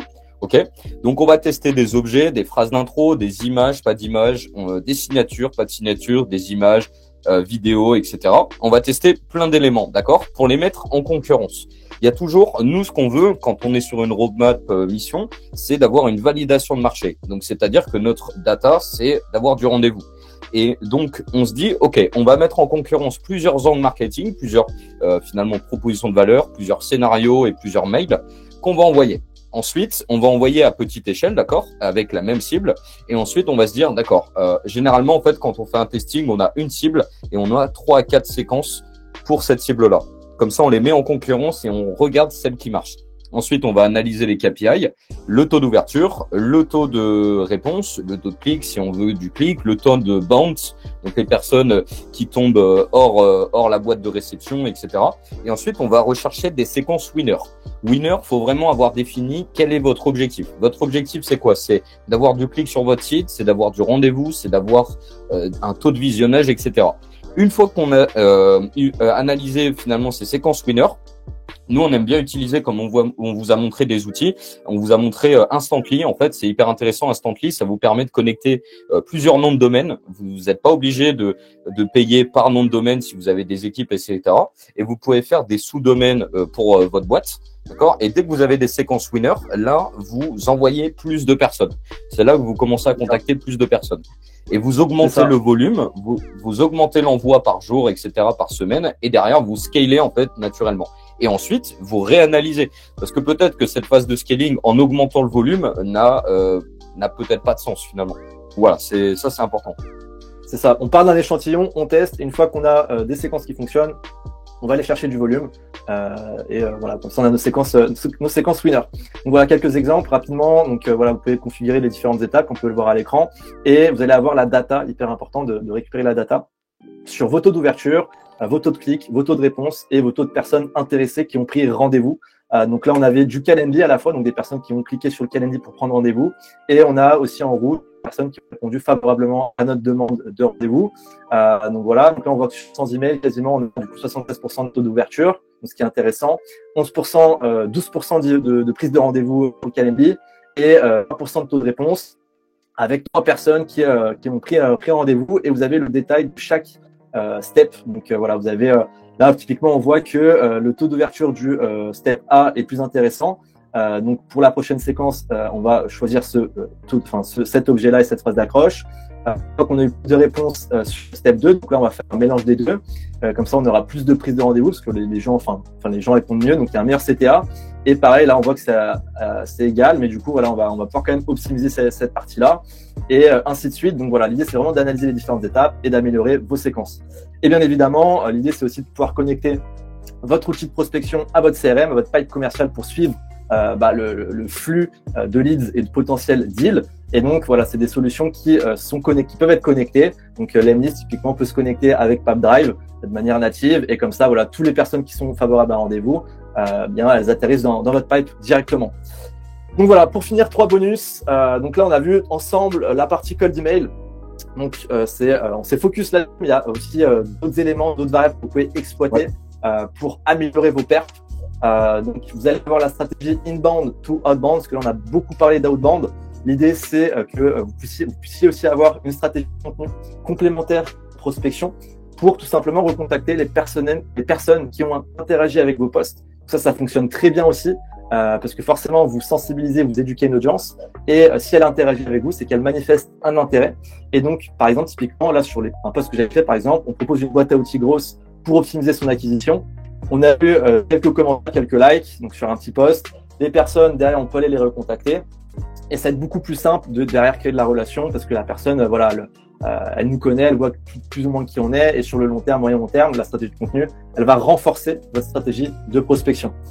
Donc voilà pour ça. Ensuite, vous avez également d'autres canaux à exploiter. Donc les différents outils qu'on a vus ensemble, c'est des canaux que vous pouvez implémenter en parallèle. Les outils, par exemple, type Lemlist, permettent de faire à la fois de la prospection par email, de la prospection sur LinkedIn et de la prospection par téléphone, par exemple avec Aircall également, que vous pouvez connecter. Donc forcément, plus de canaux, plus de points de contact avec votre cible et donc plus de rendez-vous potentiellement, puisque vous allez vraiment être omniprésent dans l'esprit de votre cible. Un petit élément par rapport à ça, ajouter une stratégie qu'on avait faite, qui avait bien marché. Donc, on a utilisé l'outil Lemlist, on a utilisé l'outil Pipedrive pour notre CRM, on a utilisé l'outil Aircall pour le phoning, et en fait, on a couplé ces outils-là. Donc, on a commencé notre scénario en commençant avec des vues de profil, une demande de connexion sur LinkedIn. Ensuite, on bifurque par email. Dès que vous pouvez le faire en fait très facilement en automatisant Aircall avec Lemlist, dès que la personne a ouvert mais n'a pas répondu dans X heures par exemple, une notif est envoyée à vos équipes sales et là, vous pouvez avoir un bizdev ou un commercial qui passe un coup de téléphone pour faire le R0 et après booker un R1. Et en fait, c'est intéressant parce que du coup, quand on fait du call calling à froid, on ne sait pas forcément si la personne est disponible. Alors que là, du coup, il y a un petit élément. Maintenant, il faut avoir une approche très détachée pour ne pas être en spam. Et vous avez un point pour rebondir, finalement, en commençant votre call calling en disant, voilà, bonjour Eric, je me permets juste de vous contacter, je viens de vous envoyer un petit mail, je ne sais pas si vous êtes tombé dessus, et bim, vous parlez du contexte. Voilà, vous avez un prétexte. Complètement. Donc voilà, ça c'est un petit point qu'on avait fait et qui avait plutôt bien marché. Ouais. C'est ça. Et donc rapidement, pour pas trop rentrer dans le détail, mais sur des scénarios multicanaux, vous pouvez vraiment combiner les deux. Par exemple, vous pouvez commencer par une invitation sur LinkedIn, donc de manière automatisée, c'est intégré aux outils. Ensuite, envoyer un petit mail. Ensuite, vous switchez sur LinkedIn, vous envoyez un petit message. Derrière, vous repérez que la personne a eu une interaction avec votre contenu. Tac, vous avez une séquence qui part. Enfin voilà, il y a vraiment différents scénarios et ça c'est un peu plus poussé, mais ça permet vraiment aussi d'améliorer vos taux de rendez-vous. Et ensuite, la dernière étape aussi pour scale vraiment votre prise de rendez-vous, ça va être les automatisations, parce que là on a vu des outils qui ont leurs fonctionnalités qui sont propres à chaque outil. Voilà, et si vous voulez connecter les outils entre eux, vous pouvez avec des outils comme Zapier qui permet vraiment d'avoir des différents workflows, créer différents scénarios entre les outils pour vraiment les connecter. Et comme le disait Antoine, typiquement un prospect qui ouvre un mail qui a opt-in, par exemple, vous avez fait un contenu, vous partagez une boîte à outils, la personne a l'opt-in et dès l'opt-in, vous pouvez par exemple envoyer une notification sur Slack grâce à Zapier qui prévient vos équipes commerciales. Tac, elles le savent, elles peuvent contacter la personne. Ah, j'ai vu que machin truc, vous étiez intéressé par la boîte à outils, voilà. Il y a vraiment plein de solutions différentes. Pareil pour les différents outils qu'on a vus sur la partie plus lead sourcing, collecte de coordonnées prospects. Vous pouvez relier typiquement Sales Navigator avec Phantom Buster et Drop Contact de manière à faire l'enrichissement de manière automatique. Voilà, vous pouvez connecter également Drop Contact avec Lemlist. Donc dès que vous allez avoir des leads entrer sur la liste qui sont automatiquement enrichis parce que vous pouvez directement les drop puis LinkedIn. Enfin, voilà, il y a vraiment plein de scénarios différents et l'automatisation va permettre de gagner du temps et de l'efficacité, surtout si vous avez des équipes commerciales. Donc voilà, en termes de data, donc généralement nous on est sur des data quand même très qualitatives par rapport à ce qu'on a l'habitude de voir sur le marché. Donc avec des taux d'ouverture généralement supérieurs, comme vous pouvez le voir à l'écran, au-dessus de 70%, des taux de réponse généralement au-dessus de 10-15% et des taux de réponse, des taux d'intéressés pour des prises de rendez-vous au-dessus des au-dessus des 2-3%, je dirais. Après, ça dépend vraiment de chaque niche, de votre proposition de valeur, de votre cible, de votre positionnement. Voilà, il y a la prospection, c'est quelque chose, mais après il y a aussi d'autres variables à prendre en compte. Sur LinkedIn, pareil, sur des taux d'acceptation, des taux de réponse assez intéressants. Donc voilà, avec un flux quand même assez intéressant d'opportunités commerciales dans le pipe commercial, dans les agendas. Donc voilà. On a terminé. Désolé pour le dépassement qui a pris un peu plus de temps. Petite pépite pour la fin, petit cadeau pour nous excuser sur le petit dépassement. On va vous donner l'accès du coup à notre plateforme de ressources qu'on va mettre à jour très régulièrement chaque semaine pour vous donner des clés, des tips actionnables sur votre acquisition B2B, que ça soit sur c'est gratuit, et aussi inbound. Tout est gratuit, donc on va vous mettre le lien là dans les commentaires pour que vous puissiez accéder à tout ça. Donc voilà, ce sera régulièrement à jour, on vient de l'ouvrir et voilà, l'idée c'est de partager un maximum de valeur par rapport à ça, des templates, des outils comme je vous l'ai expliqué, des structures de mail, des roadmaps, des scénarios, des workflows, plein de choses que vous pouvez aller vous allez pouvoir avoir en rejoignant la plateforme. Et pour ceux et celles qui veulent aller plus loin, eh bien vous pouvez tout simplement aussi prendre rendez-vous avec nous si vous souhaitez avoir plus d'informations, si vous avez des questions, si vous avez besoin d'éclaircir certains points. Voilà, nous on a des solutions adaptées à chaque solution aujourd'hui, à chaque besoin. Donc une partie e-learning, donc avec une formation en ligne qui souhaite obtenir nos process clés en main pour se former en interne. On fait également du consulting si vous avez besoin d'internaliser le process en étant accompagné par nos experts. Et on fait également de la génération de leads s'il y a des personnes ici qui souhaitent externaliser cette partie d'acquisition de prospection B2B. Donc voilà, 3 formats pour vraiment avoir une solution adaptée à chaque besoin. Et donc si c'est des choses qui peuvent avoir du sens pour vous, qui peuvent vous intéresser, je vous invite tout simplement à prendre rendez-vous du coup sur notre calendrier. Donc Antoine va vous mettre le lien directement en commentaire avec le lien également de la boîte à outils. Donc voilà, ce sera avec plaisir de pouvoir échanger avec vous sur ce sujet, sur vos enjeux aujourd'hui, sur vos process, les structures que vous avez en interne, voilà, sur ces différentes choses. Voilà, ce sera avec grand plaisir. Et on va pouvoir passer du coup à la session questions-réponses pour ceux qui restent. Ceux qui n'ont pas le temps de poser leurs questions, je vous invite à prendre aussi un Q&A. On a l'occasion d'échanger sur différentes choses. Et sinon, vous aurez également le replay. On mettra aussi le replay que vous allez recevoir dès demain. Voilà, vous pouvez aussi voir les questions des autres si jamais ça peut vous apporter des réponses. Donc voilà, tout simplement. Donc je vais ouvrir le chat tout de suite pour les personnes qui restent. Donc je vois qu'on est encore quand même 57. Donc ça va. On a perdu une dizaine de personnes. Ceux qui le souhaitent. Donc je vais ouvrir le chat pour poser vos questions. On va mettre les liens aussi dans le même temps. Je vois qu'il y a des gens qui rejoignent à la fin, décidément. Envoyer des messages. Là, on est au café, là. Là, c'est l'heure du café, là. Pas pour tout le monde. Il y en a, je pense, qui doivent reprendre à 13h. Mais comme je vous l'ai dit, vous aurez des replays. N'hésitez pas. Voilà, là, c'est vraiment la partie détente. On répond à toutes vos questions. Si vous avez des cas concrets, peut-être une problématique que vous avez, si vous voulez peut-être des petits conseils sur augmenter votre taux d'ouverture, peut-être de la stratégie de contenu qui peut être adaptée à finalement de l'outbound. Ok. Alors l'automatisation, est-ce que tu peux rentrer plus dans le détail, s'il te plaît? Hop. Externalisation d'automatisation. Ça, c'est des sujets qui sont propres à chaque situation, à chaque boîte. Donc le mieux pour assurance rêve, c'est que tu prennes directement rendez-vous pour qu'on puisse vraiment avoir plus de détails, plus de contexte pour voir un peu ce qui peut être fait. L'automatisation, c'est des choses qu'on fait à travers justement tous ces process-là. Ok. Alors Loana, j'ai une réponse par rapport à ça. Donc la question de Loana, c'est 359 mails envoyés, 186 ouvertures, 4 clics, aucun rendez-vous. Donc moi, alors ce que je peux voir déjà, c'est que du coup, tu as de l'ouverture, donc ça c'est plutôt intéressant. Ça veut dire que tu as une bonne délivrabilité, l'objet peut être plutôt bien. Peut-être réduire le nombre d'envois à voir. Par rapport à ça. Ensuite, du coup, s'il n'y a pas de rendez-vous et s'il n'y a pas forcément de clics, il faut comprendre où est-ce que les gens cliquent, peut-être. Et par exemple, si vous avez dans votre signature des liens, mais les personnes ne reviennent pas, faites des emails, par exemple, aux 4 personnes en disant, voilà, bonjour, j'ai reçu une notif en disant que vous avez cliqué dans ma signature. Et là, bim, vous pitchez. Donc, c'est un peu plus personnalisé. Par contre, pour aucun taux de rendez-vous, ça veut dire que c'est le copywriting.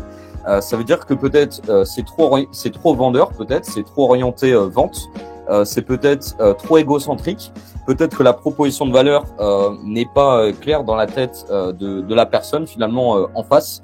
Voilà, c'est des choses comme ça, mais en tout cas, c'est souvent le copywriting dans cette partie-là, parce que les personnes ont cliqué, arrivent sur ton mail.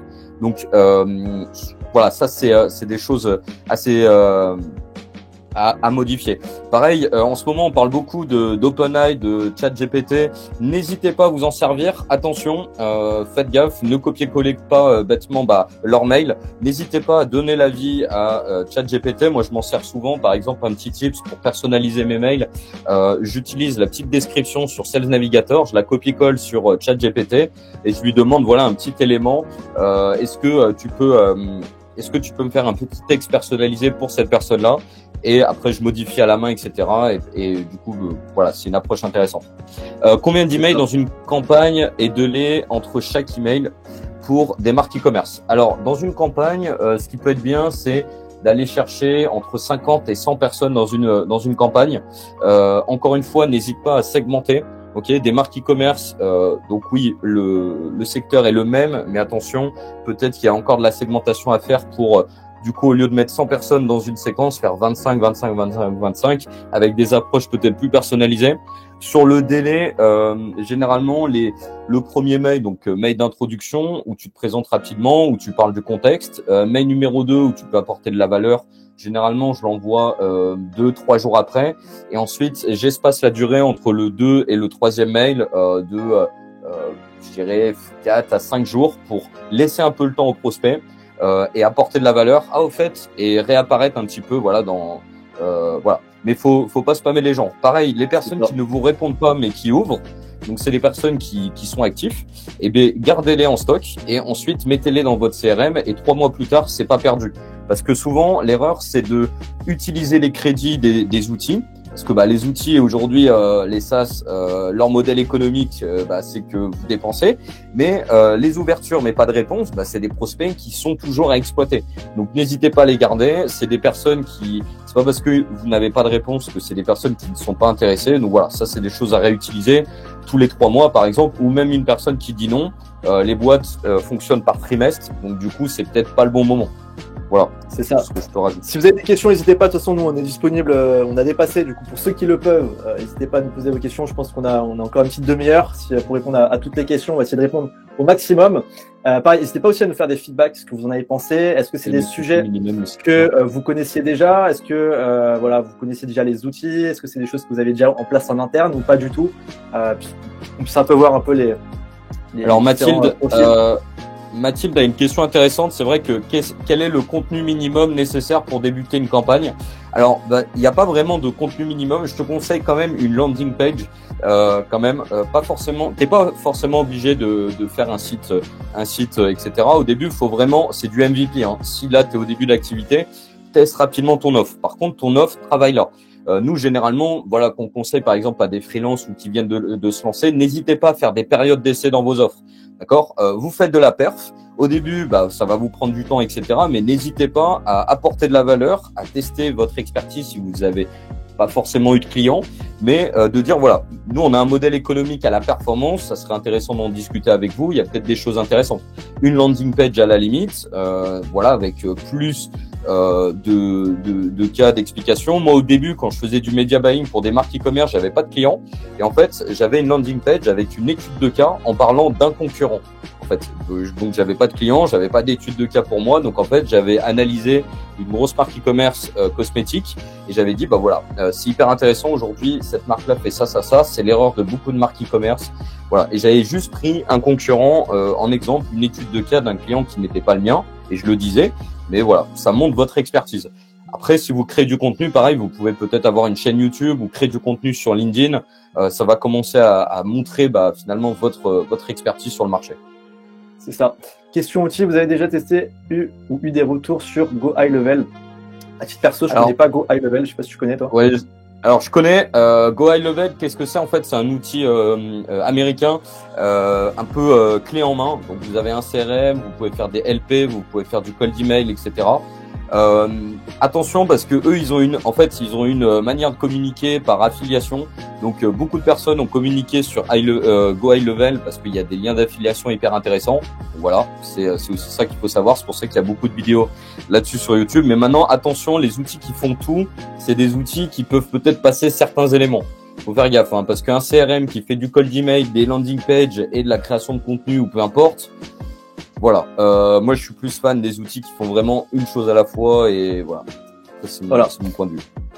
Et je pense à ça aussi. D'ailleurs, la majorité des personnes qui sont ici aujourd'hui ont probablement été justement contactées par la proposition de participer à ce webinaire en ligne. Donc, si vous avez été tenté de participer à cet événement, vous avez suscité cet intérêt-là, c'est justement des choses que vous pouvez réappliquer en interne pour vous et la solution que vous proposez. Quelles sont les règles du warm-up des emails? Donc, pour le warm-up, c'est très simple. Si tu as un nom de domaine qui est très récent, je te conseille de pas d'envoyer de séquence avant même d'avoir réchauffé ton nom de domaine. Pour ça, je conseille de réchauffer au minimum une semaine à l'avance ton nom de domaine avec un début d'envoi à 20 emails et progressivement tu augmentes à 2-3 emails par jour.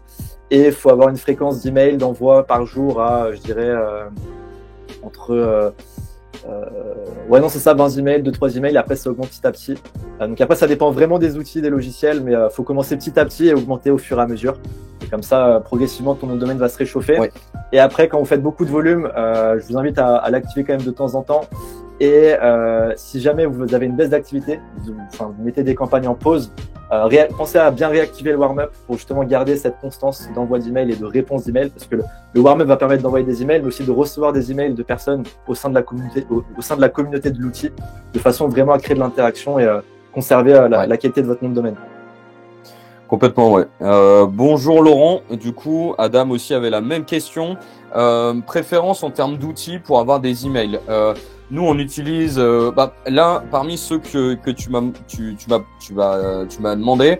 Drop Contact fonctionne très bien. Maintenant, tu peux aller encore plus dans le résultat. Nous, on fait du scrapping en cascade maintenant, comme je l'ai expliqué. Donc, avec Better Contact qui se connecte à Drop Contact, vous n'êtes pas obligé d'avoir des abonnements en plus pour tous les outils. Vous avez juste Better Contact et après, il va se connecter aux API, etc. Mais là, Hunter.io fonctionne très bien. Casper aussi. Drop Contact aussi. Drop Contact, on l'utilise beaucoup. Snowf.io aussi. Snowf.io. Mais je dirais que pour commencer, Drop Contact, c'est pas mal. C'est une solution assez intéressante. Qui est pas trop cher, et après si vous voulez sur des trucs un peu plus évolués en cascade aussi, c'est intéressant aussi pour maximiser votre taux d'email et de numéro. Société Info fonctionne très bien. En fait, eux, ils sont connectés à Drop Contact, il me semble, en API, et donc derrière, voilà, vous faites votre recherche directement sur au lieu de faire Sales Navigator et Drop Contact, etc. Là, vous faites Société Info et vous pouvez trouver directement les coordonnées. Loana, Instantly permet d'envoyer des campagnes automatisées. Yes, Instantly, c'est quasiment le même principe que l'Emlist, sauf qu'il y a moins de personnalisation. Mais par contre, Instantly permet de faire plus de volume parce que vous allez pouvoir connecter plusieurs noms de domaines similaires de façon à réduire le volume par domaine et donc de pas nuire à votre délivrabilité. Donc ça permet vraiment plus de faire du volume. Après, c'est à prendre avec des pincettes parce que le volume, c'est bien, mais faut faire attention la manière dont vous voulez faire du volume, quoi, tout en ayant de la qualité. C'est ça. En termes d'objets, par exemple, feedback pour first name, étude de cas pour first name, mise en relation de la part de, et là, la personne, moi ça je l'avais fait, qui avait bien marché. J'avais contacté le N-1. Du coup, et j'avais dit, est-ce que vous êtes la bonne personne avec qui je peux discuter de ce sujet-là? Je savais que la réponse était non, mais je voulais les coordonnées de la personne en question. Et pour le mail du coup de suivi, j'avais dit voilà, mise en relation de la part de XXX. Et du coup, la personne clique et là c'est plus intéressant. Par exemple, au sujet de ma prise de contact, ça c'est pour les personnes qui n'ont pas répondu. Voilà. Après, vous avez un peu les vues et revues, hein. Question first name, question rapide first name. Voilà. Après, sinon vous avez ouais. Mais voilà, faut vraiment que ça soit très simple. Je conseille entre 2 et 3 mots maximum.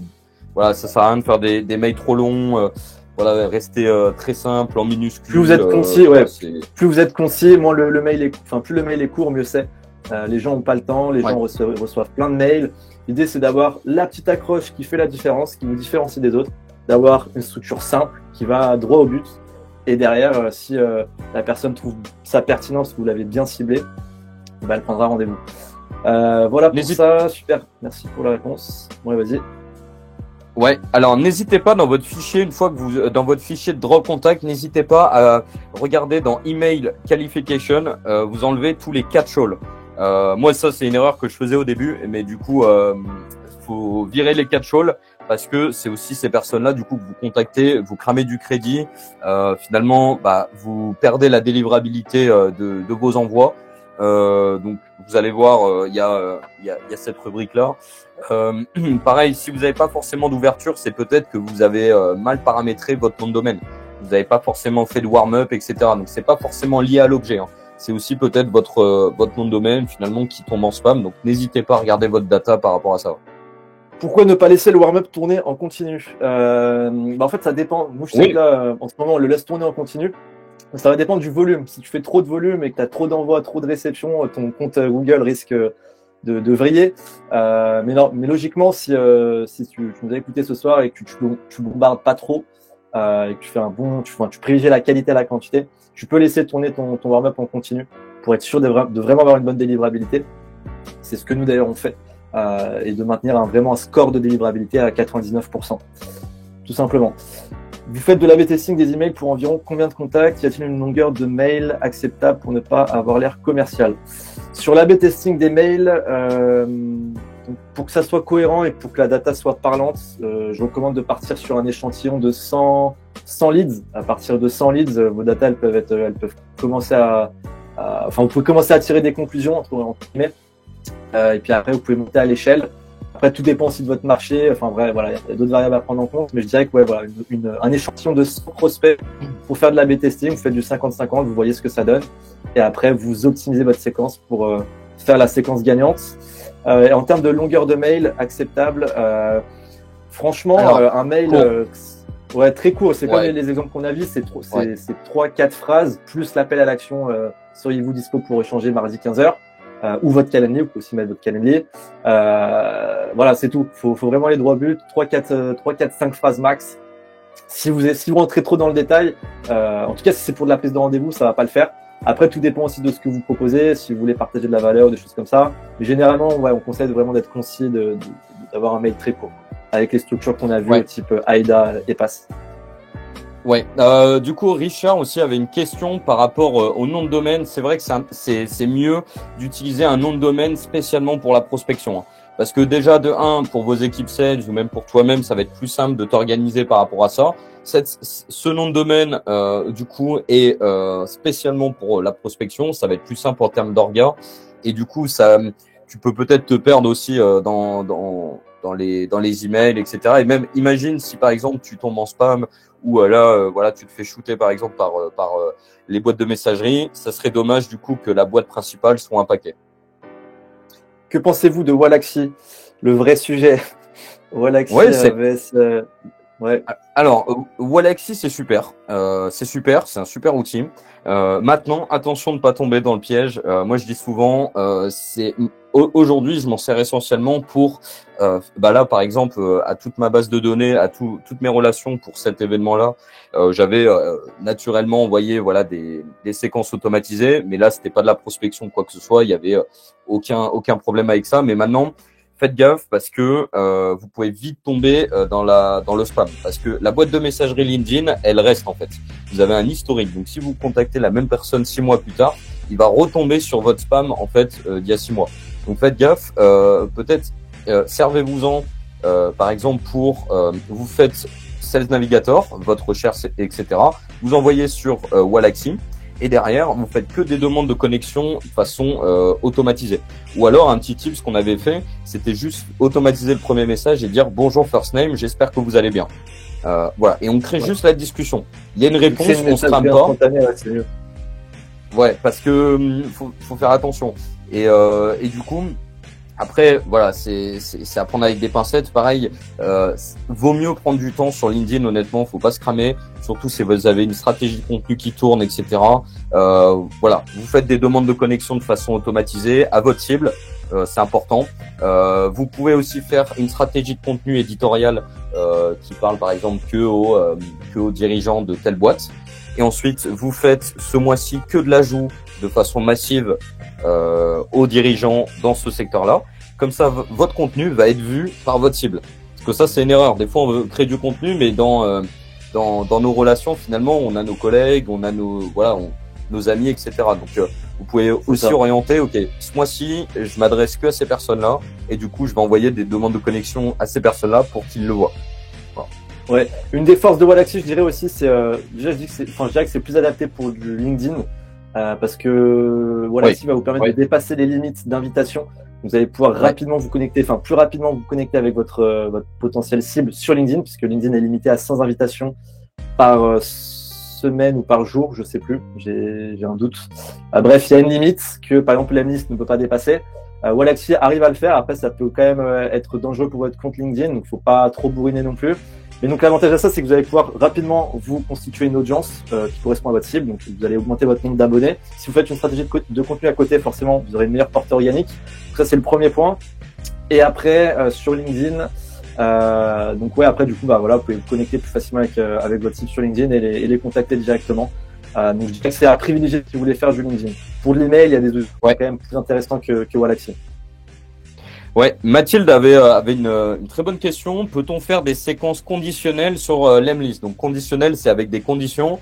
Par exemple, si la personne a répondu sur LinkedIn, envoyé un email, etc., ou n'a pas répondu, ça c'est possible avec Zapier. Par contre, faut que donc c'est une vingtaine d'euros par mois. Zapier, tu vas créer en fait un zap, une automatisation.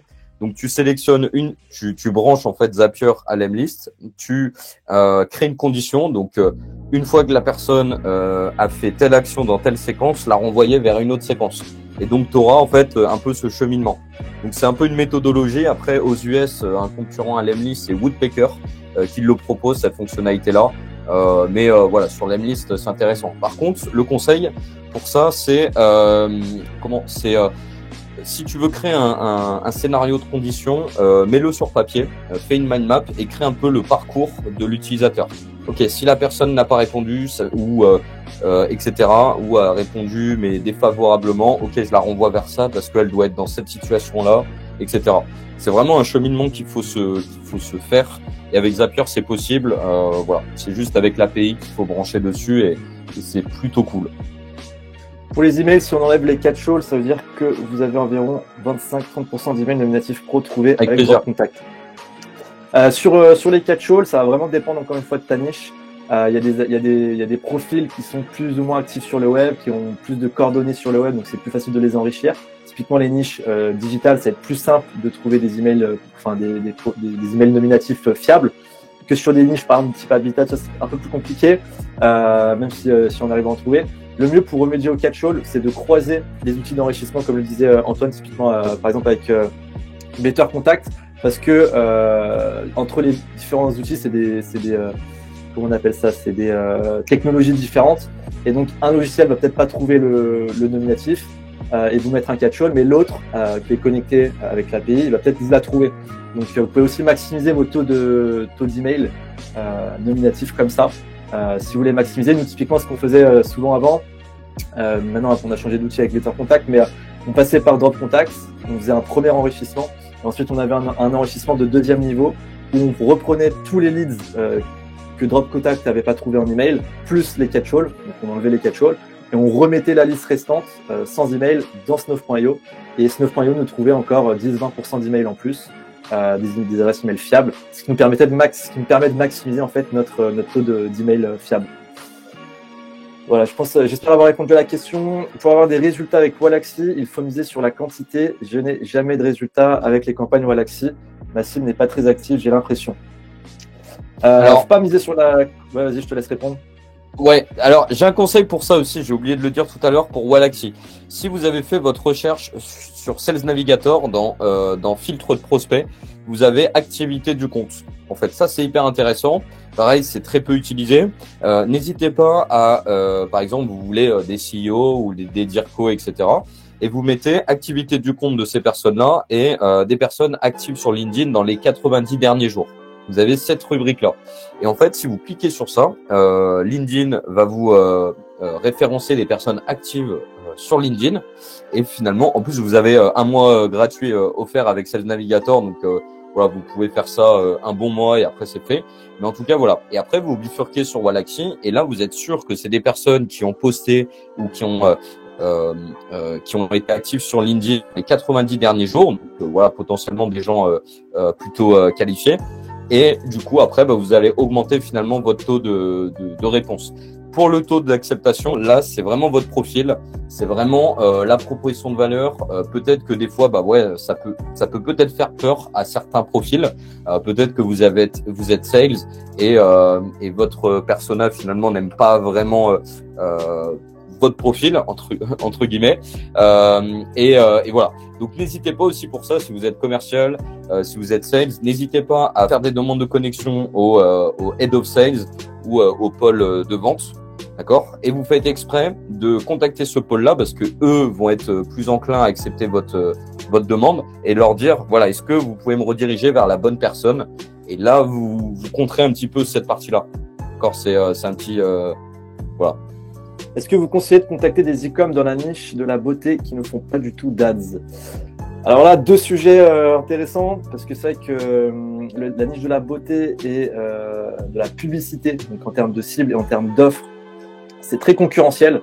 Maintenant, c'est toujours intéressant quand même de contacter si votre solution, votre service est proposé de la publicité et que vous avez une bonne proposition de valeur, que vous avez, comme on l'a dit, hein, ça reprend les trois variables qu'on a dit, l'offre, la cible et le positionnement, et que vous avez une bonne solution à apporter vis-à-vis de ça. C'est toujours intéressant et je dirais même que vous pouvez aussi jouer justement sur des déclencheurs d'événements. Typiquement, si vous cherchez des marques qui n'ont pas de publicité, ça peut être généralement des plus petites marques puisqu'elles n'ont pas forcément le budget à investir. Et on a eu un client d'ailleurs sur ça qui allait cibler ces marques-là sur des plateformes type Ulule pour justement aller chercher ces marques-là et les aider à se développer via la publicité. Et c'était un peu un Eldorado parce que tout le monde allait sur 16 navigateurs chercher les marques. Et justement, en allant chercher des annuaires ou des nouvelles marques qui se lancent, personne n'est là. Et donc lui, il est tombé au bon moment. J'ai vu que vous lanciez ça sur tel projet, sur telle marque, surtout avec des marques très intéressantes, avec des vrais bons produits. Et donc voilà, axer la publicité avec des offres adaptées aussi au budget. Ça a été intéressant et ça fonctionne. Donc voilà. Ouais, pour ça, voilà, peut-être que le blocage avec cette question, c'est, voilà, est-ce que ils vont avoir le budget pour, si tu es freelance par exemple, est-ce qu'ils vont avoir le budget pour travailler avec moi? N'hésite pas peut-être à ne pas forcément leur proposer du done for you, donc de l'externalisation, mais peut-être des conseils, peut-être une session de formation en une journée, peut-être former ces équipes au contenu ou au branding ou à plein de petites choses, peut-être plus un format de consulting à leur proposer dans un premier temps. Voilà, essaye de sortir un peu des clous, essaye peut-être de créer d'autres offres qui pourraient intéresser des boîtes, des entreprises qui n'ont pas forcément le budget, mais déjà commencer à parce qu'en fait ce qui est intéressant, c'est que vous voulez l'emmener, en fait votre cible, vous avez une situation A, la situation désirée, la situation B ou la situation Z, mais en fait vous pouvez anticiper le parcours de votre client et lui proposer peut-être 1 heure de formation, ensuite lui proposer peut-être 1 mois de formation, peut-être du done for you du coup, etc., etc. Et comme ça vous l'accompagnez vraiment dans sa croissance et voilà. C'est peut-être un conseil que je peux te donner. Mais voilà, l'offre est hyper importante, faut vraiment se différencier parce que faire comme tout le monde, ça va être des éléments comme le prix, ça va être la preuve sociale qui va faire la différence, avec qui vous avez déjà travaillé, vos études de cas, ça va être peut-être vous avez un modèle économique à la performance, donc là ça change aussi. Voilà. J'avais oublié d'enlever la dernière boîte à outils. Il y avait grosse compagnie dans la liste. Ça, j'ai pas compris. Si tu peux être plus précis, on a peut-être fait une petite erreur. N'hésite pas à nous dire. Ouais, ok.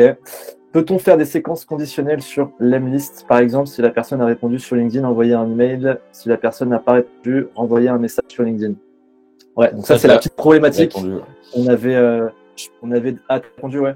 Juste par rapport pour ajouter à ça, c'est vrai qu'on a, ça c'est un peu la limite de l'emlist. Je pense qu'on a fait le tour, Lucas.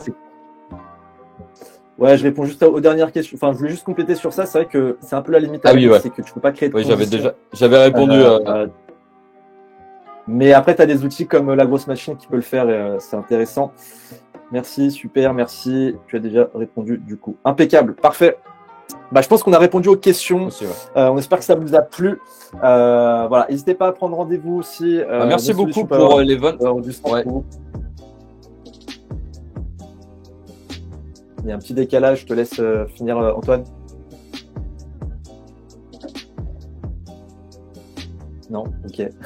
Non, vas-y, c'est peut-être moi qui bug. Pas de problème. Ça arrive que à la fin, donc ça va. Merci à tous. Je vous remets le Calendly si jamais, pour ceux qui veulent échanger davantage avec nous. Et voilà, on vous enverra le replay donc dès demain pour que vous puissiez revisionner la conférence si besoin. Merci Emmanuel. Voilà, vous recevrez également la boîte à outils par mail si jamais vous voulez prendre des outils qui peuvent être intéressants dans votre stratégie de prospection. Donc voilà, on vous envoie tout, on espère que ça vous a plu et on vous souhaite une bonne prospection, une bonne acquisition et donc une bonne croissance pour votre activité. Très bon après-midi du coup. Yes, bon après-midi à tous. Ciao, ciao. Je pense qu'on va pouvoir terminer là-dessus. Yes. Ciao. Merci à tous. Au revoir.